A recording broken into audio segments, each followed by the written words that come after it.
आज बात होगी बच्चों की सलामती की। मैं ये बातें इसलिए कह रहा हूं कि इकोनॉमिक सर्वे ऑफ इंडिया यानी कि भारत का आर्थिक सर्वेक्षण भारत की आर्थिक दशा दिशा और आर्थिक सेहत के बारे में ये बजट से पहले संसद के भीतर पेश किया जाने वाला दस्तावेज है, जिसमें देश की आर्थिक सेहत के बारे में बताया जाता है। लेकिन आपने शायद सुना हो या देखा हो या नहीं भी, पहली बार देश में ऐसा हुआ है जब आर्थिक सेहत की बजाय आर्थिक सेहत को बताने के साथ साथ देश की मानसिक और शारीरिक सेहत के बारे में भी बड़ा विस्तार से जिक्र किया गया है। और ये बात मैं इसलिए बता रहा हूं कि हमारे और आपके घर में जो 15 साल से कम के बच्चे हैं, उनके स्वास्थ्य के ऊपर, उनके मानसिक और शारीरिक स्वास्थ्य के बारे में हमें और आपको अब एकदम से खतरे की घंटी बज गई है। इसलिए हमें और आपको बहुत सतर्क होने की आवश्यकता है। भारत का आर्थिक सर्वेक्षण यह कहता है, उसमें यह बात आई है कि सुबह 6 बजे से लेकर रात के 9 बजे तक जंक फूड का जो विज्ञापन आता है उस पर बैन किए जाने की आवश्यकता है या उसको बैन किए जाने के बारे में सोचा जाना चाहिए। जंक फूड का मतलब फास्ट फूड भी कहते हैं। फास्ट फूड का मतलब जो चीज बहुत जल्दी तैयार हो जाए, बन के खाने लायक हो जाए। मोटे तौर पर मैं आपको ये बता रहा हूं कि जो चीज जल्दी से जल्दी बन जाए, तुरंत तैयार हो जाए, उसे आप जंक फूड या फास्ट फूड की श्रेणी में रख सकते हैं। इस लिहाज से जलेबी समोसा को भी आप रख सकते हैं। मैं ये बात क्यों कह रहा हूं, पिछले दिनों एम्स में 11वीं में पढ़ने वाली एक छात्रा की दर्दनाक मौत हुई। वो उत्तर प्रदेश के अमरोहा जिले की रहने वाली 11वीं की छात्रा थी, जिसकी उम्र 16 साल के आसपास थी। उस लड़की को शुरू से, बचपन से ही जंक फूड खाने की, फास्ट फूड खाने की आदत थी। Pizza, burger, Maggi, chowmein, noodles ये खाती रहती थी। बाद में उसकी आंत चिपक गई, आंत में छेद हो गया, आंतें चिपक गई और उसको बीमार हालत में जब देश के सर्वश्रेष्ठ अस्पताल में लाया गया एम्स में, तो भी एम्स के डॉक्टरों ने पूरी जान लगाकर भी उसकी जान बचाने पाने में कामयाब नहीं हुए। और डॉक्टरों ने इस घटना को बहुत गंभीरता से लिया। पता नहीं आप तक ये खबर पहुंची या नहीं पहुंची। वो बच्ची बचपन से ही नूडल्स, मैगी और इन सब चीजों के खाने की आदी थी और ये खाते खाते उसकी आंत ही चिपक गई और उसे बचाया नहीं जा सका। अब बात यह है कि आर्थिक सर्वेक्षण में यह बात कही गई है कि सुबह 6 बजे से लेकर रात के 9 बजे तक जंक फूड पर या फास्ट फूड का विज्ञापनों पर बैन लगाए जाने की आवश्यकता है। आपको मालूम है कि ब्रिटेन में 9 बजे रात तक जंक फूड या फास्ट फूड का कोई प्रचार नहीं किया जा सकता। यह तो शारीरिक बात है। और इसी तरह से भारत में 30 साल के लोग जो है, वो हर 30 साल में 3 में से 1 आदमी यानी 30% लोग, हर 30 साल का जो युवा है उसमें से 3 में से 1 बीमार है। और वो बीमार लाइफस्टाइल की वजह से है, वो बीमार खान पान की अपनी आदतों की वजह से हम देख रहे हैं। और दूसरी चीज, जंक फूड या फास्ट फूड ना खाने वाले लोग चावल और रोटी का उपयोग बहुत ज्यादा कर रहे हैं। फाइबर का, फ्रूट्स का, ड्राई फ्रूट्स का, सब्जियों का उपयोग कम कर रहे हैं, जिसकी वजह से यह परेशानी सामने आई है। मुझे लगा कि यह हमारे और आपके सबके घर की बात है। बहुत सारी चीजें आप लोग देखते और सुनते रहते हैं, लेकिन इस तरह के समाचार अब समाचार पत्रों में भी कम, टेलीविजन चैनल्स में भी कम और सोशल मीडिया पर भी उस तरीके से तो डराने की बात ज्यादा आती रहती। मैं आपको अगली बात यह बताने जा रहा हूं कि यह शारीरिक सेहत की बात हुई, सबसे खतरनाक है मानसिक सेहत। अब देश में आर्थिक सर्वेक्षण में यह बात कही गई है कि कम उम्र के बच्चों को सोशल मीडिया नेटवर्किंग साइट से दूर करने का समय आ गया है। आपने देखा होगा कि ऑस्ट्रेलिया ने 16 साल से कम के बच्चों को सोशल मीडिया प्लेटफॉर्म्स पर उनकी पहुंच को बैन किया है। अभी हाल में 2 दिन पहले ही फ्रांस, एक महत्वपूर्ण देश, फैशन के लिहाज से पेरिस को सबसे आगे माना जाता है, रहन सहन की दृष्टि से पेरिस को सबसे अत्याधुनिक शहरों में माना जाता है। पेरिस एक ऐसा शहर है जो कि अपनी पुरानी विरासत को, ऐतिहासिक विरासत को संभालते हुए अत्याधुनिक और आधुनिक दौड़ में एक साथ कदम ताल करता है। पेरिस, फ्रांस जैसे इमैनुअल मैक्रोन के प्रधानमंत्री ने वहां की संसद की जो नेशनल असेंबली है, वहां पर यह नियम पास हो चुका है कि फ्रांस में 15 साल से कम के बच्चों को सोशल मीडिया तक उनकी पहुंच को लिमिट बैन किया जाएगा। और इसके पीछे बहुत बड़ा कारण है। फ्रांस में और दुनिया के तमाम मुल्कों में यह अध्ययन चल रहा है कि 15 साल से नीचे के बच्चे जो वो प्लेटफॉर्म्स है, हालांकि व्हाट्सएप को उससे एक्सक्लूडेड है, क्योंकि व्हाट्सएप में आप उसी आदमी के संपर्क में आ सकते हैं या उसी से आदान प्रदान कर सकते हैं जिसको आप जानते हैं। लेकिन दूसरे सोशल मीडिया जो प्लेटफॉर्म्स हैं, टिकटॉक है और भी दूसरे नाम नहीं ले रहा हूं, आप जानते ही हैं सबको। तो क्या पाया गया 22 सितंबर 2025 में फ्रांस में एक स्टडी हुई। इसका बैकग्राउंड यह है कि उसमें पाया गया कि लड़कों के बिहेवियर में, बच्चों के बहुत परिवर्तन आ रहा है।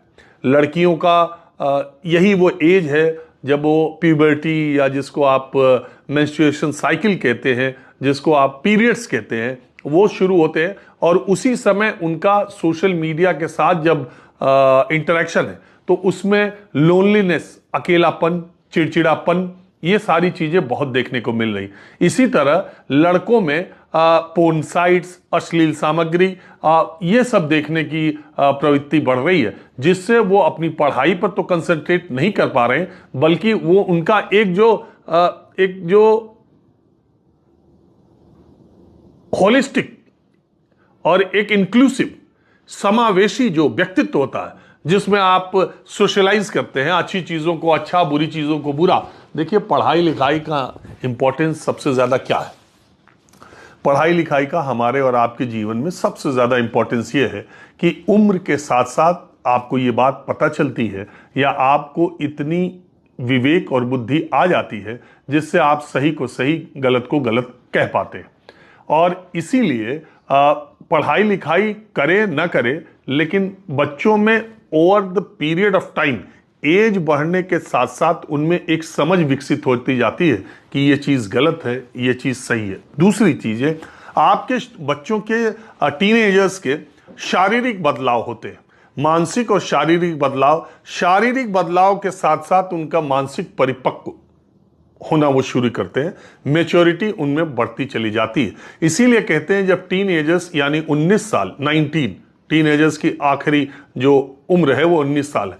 अगर 13 से लेके 19 तारीख तक बच्चे डेविएट न करें, अब बच्चे पटरी से उतर न जाएं, या उतरे भी तो तुरंत पटरी पर आ जाएं, तो फिर उनका आगे का जीवन ठीक रहता है। ज्यादातर बच्चों के बिगड़ने की एज टीन एज में, यानी 12 साल से लेके 19 साल के बीच में रहती है। तो ये जो व्यापक स्टडी फ्रांस में कराई गई, उसमें यह पाया गया कि लड़कियों का जो शारीरिक विकास है वो भी बाधित हो रहा है और हार्मोनल डिसबैलेंस भी हो रहा है, इम्बैलेंस कह लीजिए चाहे।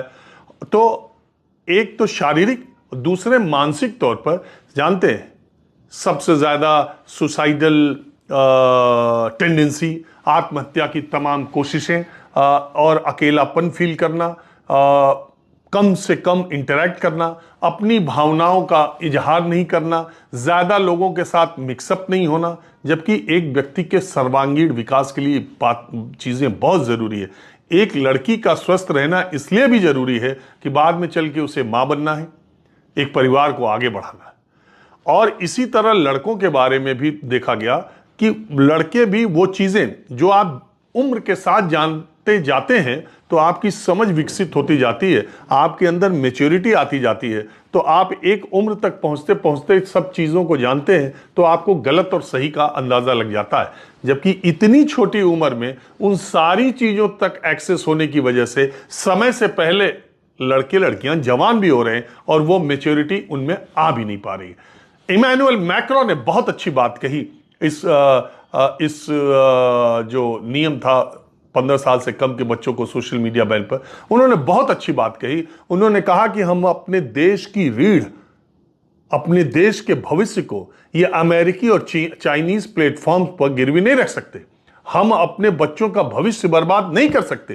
किसी भी देश के लिए, देखिए, किसी भी देश के लिए उन्होंने कहा कि आने वाली पीढ़ियां सबसे इंपॉर्टेंट है, और इसलिए ऑस्ट्रेलिया और फ्रांस जैसे विकसित देशों ने, तेज तर्रार देशों ने यह तय किया कि 15 और 16, फ्रांस में 15 साल और ऑस्ट्रेलिया में 16 साल।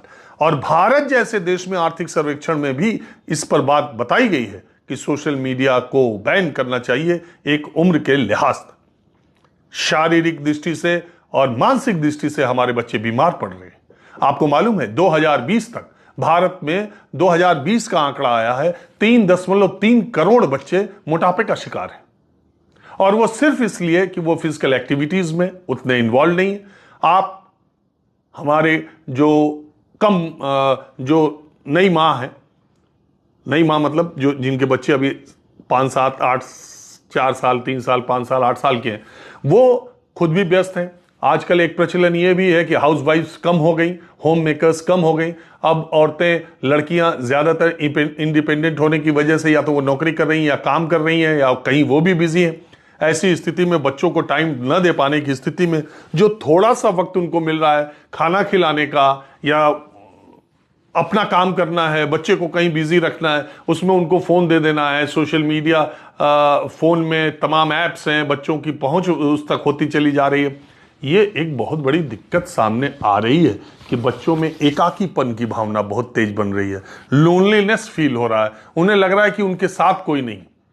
अब मैं हाथ जोड़ के उन सारी माओं से जिनके बच्चे 5 साल, 8 साल, 7 साल के हैं, कभी भी खिलाते वक्त, खाना खिलाते वक्त कभी भी उनके हाथ में मोबाइल फोन न दें। ये बहुत अनजाने में आप एक खतरे को, एक बहुत बड़े अपने बच्चों के साथ बहुत बड़ा अन्याय कर रहे हैं। कभी भी उन्हें खेलने का मौका ज्यादा दें, लोगों से मिलने का मौका ज्यादा दें, बच्चों के साथ सोशलाइज ज्यादा करें, अकेले उनको कम से कम रखा जाए। अगर आप व्यस्त हैं भी तो उनको वीकेंड में या ऑफिस से आने के बाद घंटे 2 घंटे उनको सोशलाइज करना और खिलाने की बहुत आवश्यकता है, क्योंकि बच्चों का मानसिक रूप से कमजोर होना एक बहुत बड़े उनके भविष्य के साथ, क्योंकि आने वाला देखिए गला काट प्रतिस्पर्धा होने जा रही है।